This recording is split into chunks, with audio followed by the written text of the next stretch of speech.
Pag-aaral sa ating mga batas, libre, walang bayad, hashtag may batas pala. Iba't ibang uri ng pagnanakaw. Yes, ito, nakaw na. Oo. Nakaw na pag-ibig. Oo, Ay, nahalik. pwede rin. Nakaw na halik. Nakaw na sandali. Ay, Ay, wow!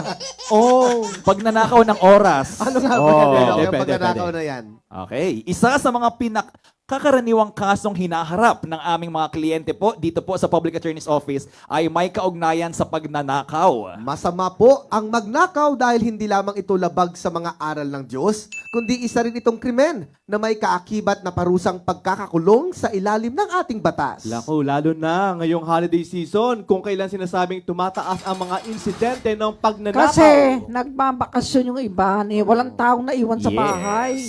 O bilang gabay, anong gagawin? Yes, kaya nga po bilang gabay sa ating mga tagapakinig at upang mas maunawaan ninyo kung bakit masama ang paggawa ng ganitong krimen, tatalakayin po natin ang tatlong pinakakaraniwang uri ng pagnanakaw sa ilalim ng ating batas.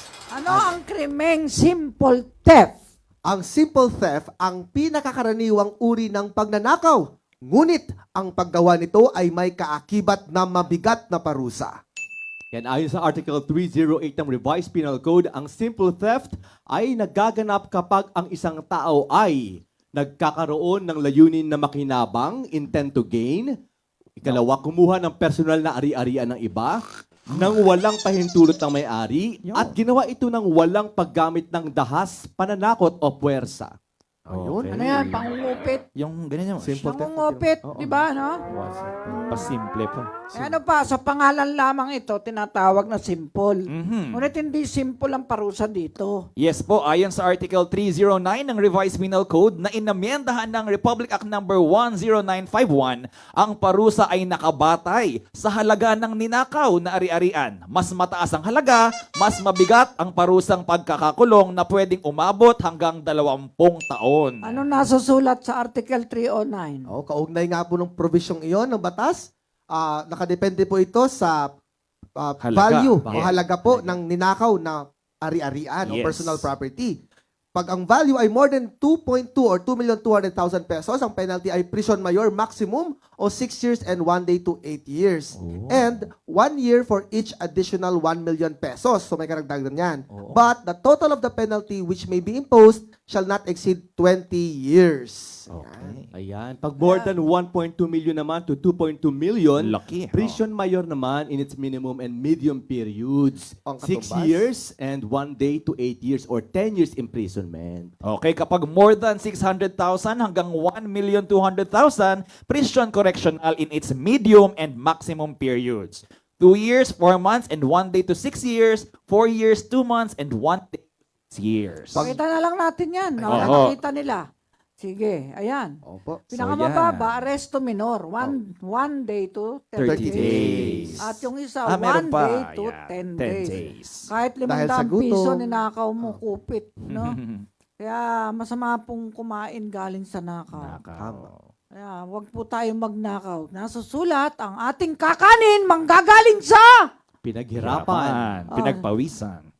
pawis mo manggagaling. Ayun. Di ba? Okay. Ano pa, yung qualified theft, ito mabigat ang parusa dyan. Hmm. Ayan, O, mas sige nga. mabigat at mas matindi ang qualified theft kumpara sa simple theft. Hindi lahat ng pagnanakaw ay maituturing na qualified theft dahil may mga partikular na kondisyon upang ito ay maisampa. Ayon sa Article 310 ng Revised Penal Code, ang qualified theft ay isang uri ng pagnanakaw na may kasamang mga sumusunod na kalagayan. Una, ginawa ng isang domestic servant o Kasambahay. kasambahay. Katulong. Nako, Opo. may katulong kami. Hmm. Ginawa ko sa agency nun. Nung buksan namin yung bag, nandun lahat yung mga dilata, Oh, mga gamit no. namin sa bag niya. Ay, tatakas pala. Alam niyo yung ginawa ko? Sige, dali mo na lahat yan, uwi ka na. Alam niyo, maging tapat tayo. Kasi may swerte sa tapat. Pero pag nagnanakaw ka, nahuli ka, nasisira pagkatao mo eh. May karma yan. Magsabi ka. Ay, balik. Kung gusto mo, bibigay naman sa'yo kung gusto ng amo mo. Pero magnanakaw ka, mangungopet ka, masamang gawa yan dahil may kulong. Ayan. Di ba? Ayan. Bakit qualified at mabigat parusa dahil may grave abuse of... Confidence o matinding pag-abuso sa tiwala. Okay, Abuse of slide of 5 confidence. na tayo. Ayan. Ninakaw ang mga bagay tulad ng sasakyan, mail matter, malaking hayop tulad ng baka, Oh. niyog mula sa taniman o isda mula sa palaisdaan. Ayan, qualified theft yun. Nangyari ang pagnanakaw habang may sakuna, Yun. may lindol, may sunog, May bagyo, bagyo. o calamities. Qualified yan. Anong parusa? Mataas ng Dalawang dalawang... antas kumpara po sa simple theft. Kaya kung ang krimen ay nagawa sa ilalim ng mga kondisyong nabanggit, siguradong mas mabigat ang magiging kaparusahan. Okay, ano naman yung robbery? Ayon sa Article 293 ng Revised Penal Code, ang robbery ay isang uri ng pagnanakaw o pagkuha ng personal na mga ari-arian ng iba sa pamamagitan ng dahas, Yun. pananakot o paggamit ng puwersa sa mga bagay. Yan narito ang ilang halimbawa ng robbery. Una, holdapan. Gaya ng madalas mangyari sa mga pampublikong sasakyan o lansangan. Highway robbery yan. Snatching. Pati snatching. Alam bigla niyo ba nung ang araw, cellphone. nag-aaral ako sa rekto, yung tatawid ka, pagdating ko doon sa kabila, butas na yung bag ko. Nakuha yung pencil case ko. Inuwalit. O tapos sa jeep naman, habang nakaupo ako, papunta ako UP nung araw, yung kamay niya nasa lap ko na, binubutas niya yung bag ko. Ang galing ng mga kamay. May mga no? ganyan eh. Kaya ingat kayo doon sa FX, ganun. Mag-ingat Mga kayo jeep, ha. pampublikong Alam sasakyan. nyo kung kayo magnanakaw, huwag yung sipin na nagpapagodin kayo. Hindi enjoy yun eh. Kukunin nyo. Okay, O sabi kasakiman na yun eh. O, akyat bahay. Ano yung akyat bahay naman? Papasok sa bahay mo Pagpasok sa para bahay. Magnakaw. Tapos papatayin pa yung mga Babasagin. ano. Kaya kayo, huwag kayong mag-iwan ng bukas na pinto. Eh, nagtaka ako doon sa isang pulis sa Muntinlupa, natulog bukas yung pintuan nila eh. Naka, delikado. Pero may mga pati di pamilya, hindi mo rin magsara ng pinto. Iaasa pa doon sa asawang babae, magsara ka ng pinto. Meron ganyan. Kaya ikaw babae, kung di mo rin magsara ng pinto asawa mo, ikaw magsara. Kaya nga kayo mag-asawa eh. Pag hindi kaya ng asawa mo, ikaw gumawa. Inang kapalaran mo, tanggapin mo. Okay? Ganun talaga eh. Sabi nga eh, inang kapalaran mo. O kapalaran. Di ba may kantang kapalaran? Ni Rico Puno. Oo nga.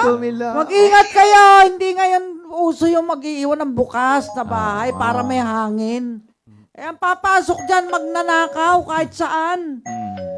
O, tukso yan eh. Pera, tukso yan. Hindi lang babae yan, tukso. Pati pera, tukso. O, di ba? Kahit mga beki ngayon, pinag-iingat ko eh. Huwag kayong pauto. Kasi pag-gising nyo, wala na laman ng wallet nyo. Daming ganyan. Dahil sa paggamit ng Dahas o puwersa, mas mabigat ang parusa ng robbery kumpara sa simple theft. Ang parusang maaaring ipataw ay pagkakakulong na umaabot hanggang reklusyon perpetua. Oo, yung sa mga malaking ninakaw mo, qualified, may abuse of trust and confidence. Pwede ka makulong habang buhay.